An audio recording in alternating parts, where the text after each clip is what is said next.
My brothers and sisters, today is a very special day because on this day, the Word made flesh, the incarnate Word from the womb of Our Lady, is proclaimed as consubstantial with the Father by the words of the Father, that Jesus is King of glory, exalted on high by the words, "This is my beloved Son, in whom I am well pleased." 2 points. Shortly, when I return to the altar and begin the Eucharistic prayer, Jesus is to be elevated during the consecration. And shortly after that, I elevate the host before you all to receive Holy Communion, which is Jesus himself that I'm speaking of as I hold him in my hand. What does this tell you? That Jesus is fully present amongst us, and that which appears to be bread is he. He is not in his transfigured form, but in his veiled form. But that is he, nevertheless. The same presence as in his transfigured form, all of him really and truly present.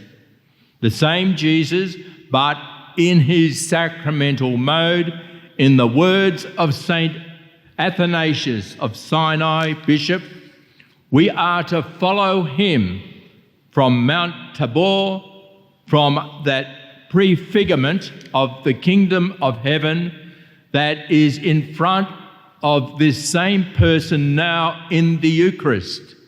We say with all in heaven, "Lord, it is good to be here."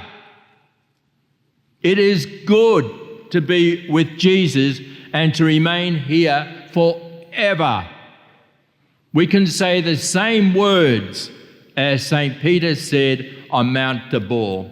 He did not want to leave that location. He wanted to construct tents for permanency for the three, Jesus, Moses, and Elijah. When the Eucharist is exposed, when the Eucharist is present, all heaven exalts and worships Jesus. Yearning for the heavenly vision of the greats,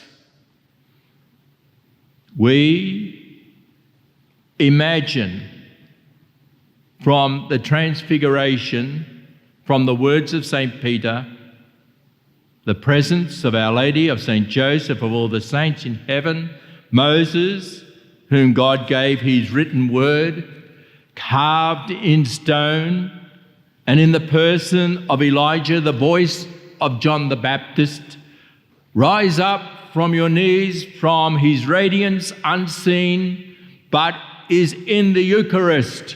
Renew your spiritual nature to be transformed into his own likeness, making us, point 2, sharers in his Godhead, and raising us to heights as yet undreamed of. This transformation in front of the exposed Lord, shown from the hands of the priest and necessarily placed in the monstrance, which depicts the radiance of Christ as the sun bursts in love for each one of us.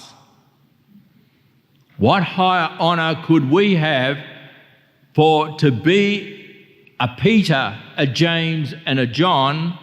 We are made like Jesus and are to live in his light, to go forth from Holy Mass and Communion, from adoration of him exposed on the altar, who is in our presence, body, blood, soul, his transfigured body and soul and divinity, but veiled in what appears to be bread. From peace, serenity, and stillness, where God is a reflection of what is to come, and then going to the cross to die to ourselves. Knowing the joy of redemption promised us by imitating his passion of total annihilation, by being raised up on the last day in a glorified body like Jesus, to be ever thankful to Mary, our mother, for allowing all this to happen in her. At the moment she spoke, "Let it be done to me according to your will." Amen.